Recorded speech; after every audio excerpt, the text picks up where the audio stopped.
Hey everybody, I've got a tutorial I want to share with you guys today. It is a technique that Tim Holtz shares and teaches in his book.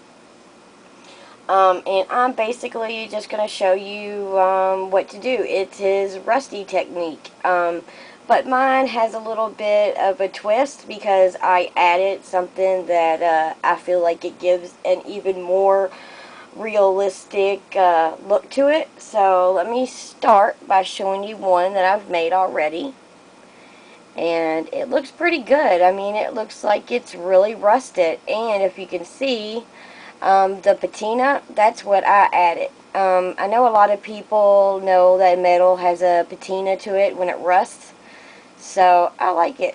I like the little added patina look. And as you can see, I added some brads, which I'm going to show you what I do to make those look worn and tattered. Okay, here's another one I did.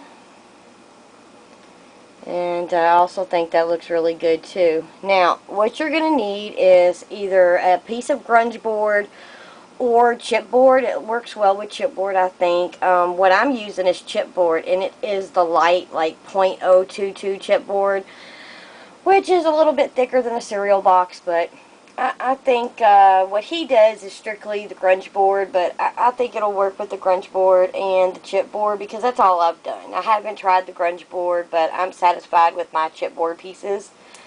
You can either cut them out, or if you've got a chipboard pack from somewhere, the point is you just need a chipboard or grunge board die cut. So I'm going to do another one of these on camera. Now you're also going to need an embossing gun or a heat gun, whatever everybody calls it. Now some of the items you can swap out for something different. Like for instance, one thing you can't swap out is you're going to need the Tim Holtz Distress Ink and Vintage Photo. So you will definitely need that. You will definitely need some Tim Holtz Distress Embossing Powder, also in Vintage Photo. Now, if you have some brown embossing powder or maybe some copper, you might want to try that. But if you have this, definitely use this. Now, you're going to need some Distress Embossing Ink. Now, the one I like to use is Tim Holtz. Because it's nice and juicy and I like it. But you can use any embossing pad that you want. Maybe a Versamark or maybe a big embossy one. But really it's up to you. Any embossing ink is going to work. Also, you're going to need something to put the ink on, which you can use a tool. I've only got a couple, so I don't have one for every color of ink. So what I do is I Velcro the pads on the bottom. So once you use them, you can just switch them on and off. And then you don't lose them or get them mixed up by just Velcroing them.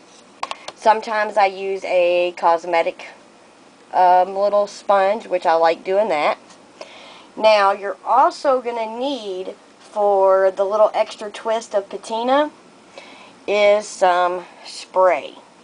Now, I like Lindy's, and this color is the Treasure Island Turquoise.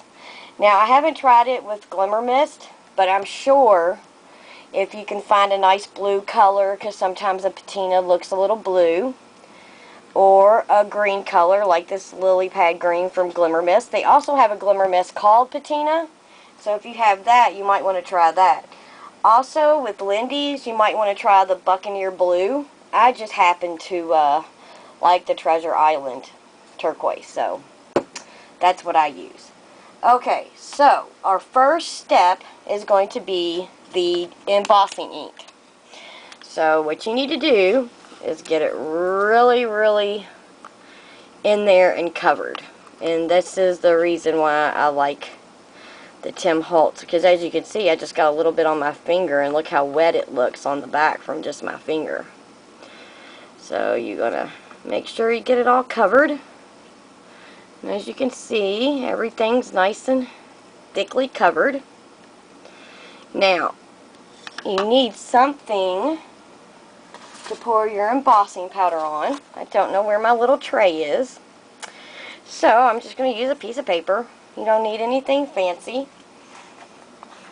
Now, you take your embossing powder, hopefully the distressed vintage photo. I think it does work the best. But you can play around and see if your brown works. Who knows? It might. You know, crafting is about experimenting, trial and error. So, we want to make sure you get a lot on there. That looks pretty good, pretty good. Okay, I'm satisfied. So that's where it looks like. We are going to do the extra back in there.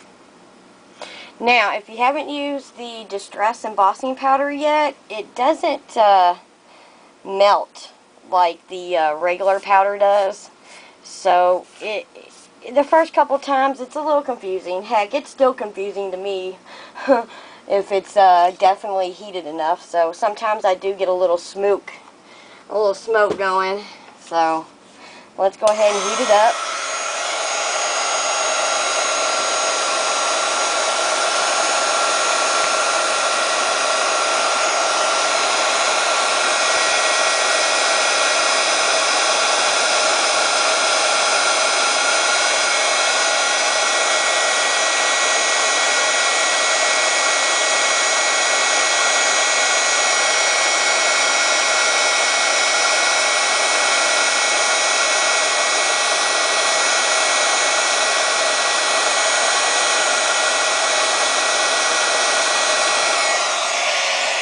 Okay, I think that's good.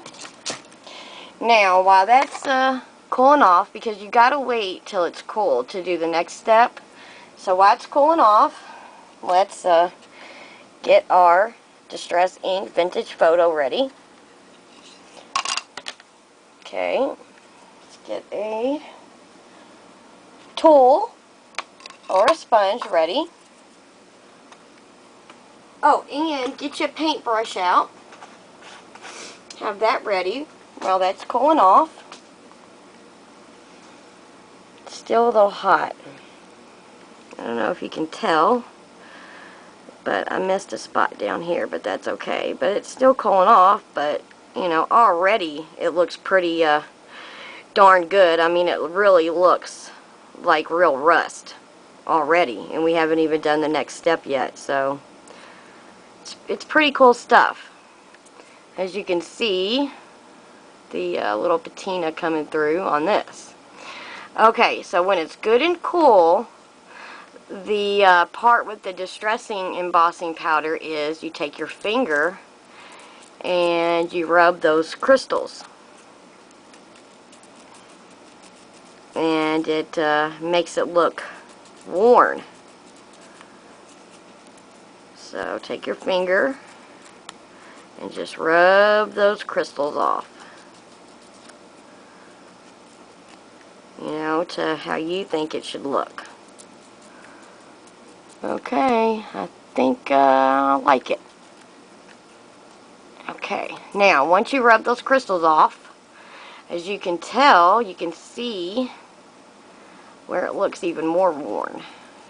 Okay, now after you do that, for this technique I do like using the sponge because you really need to get the ink worked down in there. And yes, I should have my craft mat out, but it's not here, so I'm just using my mat, my cutting mat, which it wipes off just as well. So, but you just want to get in there with your vintage photo and work it in really well. Okay, when you're satisfied with the way it looks, there you got it. Now, even though it looks fantastic as is, what I like to do is get the Lindy's or the glitter mist out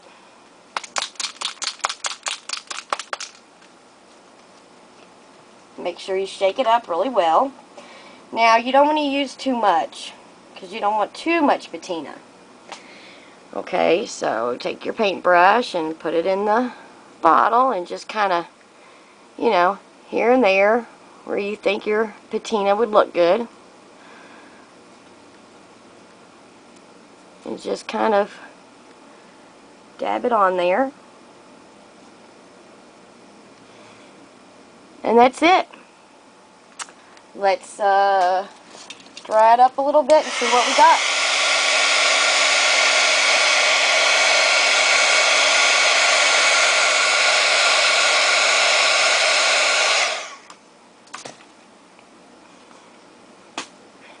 Okay, now see that patina coming through there? And it's not all the time, it's just when the light hits it. You'll really see it. It really comes through nice. Now, if for some reason you think you've got a little bit too much on, like at the top there's a lot, which that's okay. But you can go back in with your ink and just kind of work it back in there. I mean, look how nice that looks. I mean, it really looks like a true piece of a rustic keyhole. Now, what I like to do with the brads, like on this one, I like to get my Tim Holtz texture hammer out. Now, all you do, put your little mat in there, and hammer away. Now, look how cool that looks. That really looks real. You know? It looks pretty cool. I mean, at least I think it looks pretty, pretty rusted. Like a real piece. Now, not that I do great work, but whatever I do make with this and this, which I got this inspiration from Arlene, which is Butterfly Kisses here on YouTube. I'm either going to do it with the ornamental or the top note die. Whatever I make, I'm going to give a chance to give it away.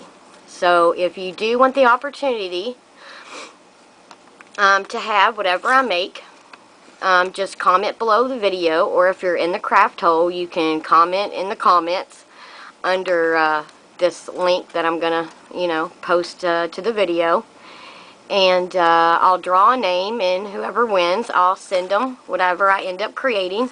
And like I said, it's not because I think, oh, I do great work and that somebody will want it. It's just, you know, I like getting things that people make, because I don't get a chance to, you know, feel and look and see stuff that people make, because I don't really have any crafters around me. So if you're interested in winning whatever I do make, just comment under the video if you're on YouTube, and if you're in the craft hole, it's a Facebook group called the Craft Hole. Just comment and say you're interested. Now, I don't know when it'll be finished. I don't know when I'm going to get it started, but I do know when it's done, I'm going to give it away. I'd say it's going to stay grungy, steampunkish maybe, I don't know yet, but it'll definitely be grungy, dark, you know, metal, steampunk, something like that. Alright, hope y'all enjoyed the tutorial. Bye.